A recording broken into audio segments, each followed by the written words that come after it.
Shalom, shalom, ici Pense un mot, bien-aimé dans le Seigneur, je vous apporte la parole. Ce matin, j'aimerais commencer par relire pour vous notre texte de base, à savoir Matthieu, chapitre 27, les versets 55 à 61. Il est écrit, il y avait là plusieurs femmes qui regardaient de loin, qui avait accompagné Jésus depuis la Galilée pour le servir. Verset 56, parmi elles était Marie de Magdala, Marie mère de Jacques et de Joseph, et la mère des fils de Zébédée.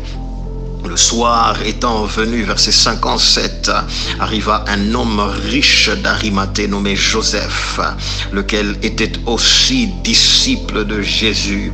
Il se rendit, verset 58, vers Pilate.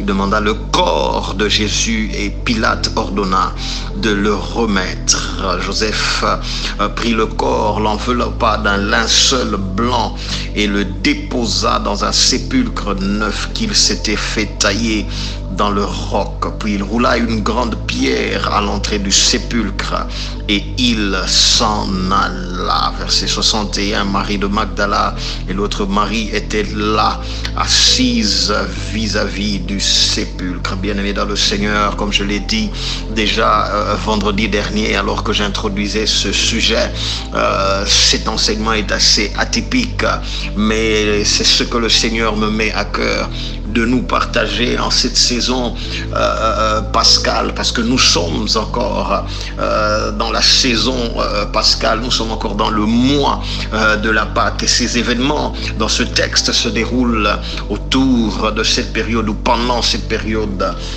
pascale. J'ai partagé certaines choses vendredi sur lesquelles je n'aimerais pas revenir ce matin. Pour gagner en temps, j'aimerais avancer tout simplement dans la deuxième partie, dans le deuxième sous-thème que je vous apporte ce matin, le deuxième sous-thème que je vous apporte ce matin.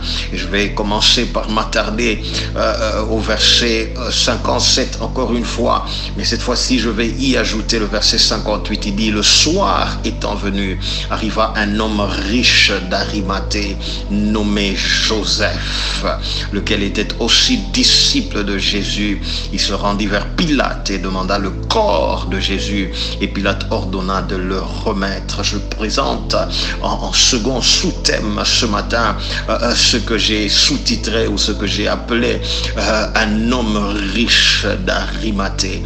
Oh mon Dieu, un homme riche d'Arimathée. Je viens dire premièrement ce matin que la richesse donne des noms aux gens, la prospérité, l'abondance donne des noms aux gens, elle donne des noms aux institutions, elle donne des noms à des communautés, elle donne des noms à des entreprises. Il y a des gens que nous n'aurions jamais connus, dont nous n'aurions jamais entendu parler, dont nous n'aurions jamais retenu les noms, n'eût été à cause de leur richesse, n'eût été à cause de l'abondance, n'eût été à cause de leur prospérité. Il y a des noms, vous serez d'accord avec moi, que vous et moi connaissons aujourd'hui tout simplement à cause de la richesse qu'il possède, à cause des nombreux biens qu'il possède. Lorsque vous lisez dans la Bible, l'endroit que l'on appelle Arimathée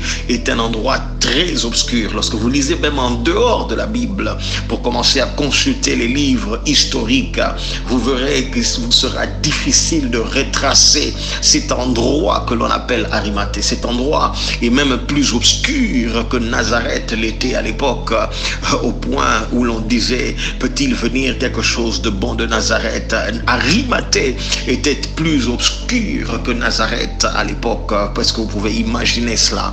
Mais cet homme qu'on appelle Joseph, il est identifié avec Arimathée, un endroit obscur, un endroit inconnu, certainement parce que c'était un endroit insignifiant, peut-être parce que c'était un endroit où il n'y avait rien de bon qui venait, peut-être un endroit pas très prospère, pas très riche, mais cet homme, par sa richesse, a donné un nom à cet endroit, a donné un nom, a fait connaître le nom de cet endroit, et c'est cela que que je suis en train de dire ce matin. La richesse donne des noms aux gens. La richesse donne des noms à des institutions. La richesse donne des noms à des communautés. La richesse donne des noms à des entreprises.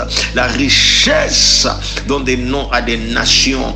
Oh mon Dieu, je prie pour toi ce matin qui me suis, que Dieu te bénisse et qu'il te fasse prospérer, qu'il te rende riche et qu'il te donne un nom, et que ta richesse te donne un nom, comme c'était le cas pour Arimathée. La richesse de Joseph a fait connaître le nom d'Arimathée. Avant ces instants, ce nom n'a jamais été cité. Après ces instants, vous pouvez parcourir toute la Bible. Peut-être que si vous connaissez un texte, un endroit où c'est mentionné, vous pouvez me le faire savoir, mais je n'ai pas trouvé un autre endroit de Genèse à Apocalypse où le nom d'Arimathée était mentionné. J'ai fait des recherches pour essayer d'en savoir plus. C'est un endroit obscur, mais cet homme, Joseph d'Arimathée, par sa richesse, a donné un nom, a fait connaître cet endroit des plus obscurs. La richesse peut faire connaître une personne obscure, une personne inconnue.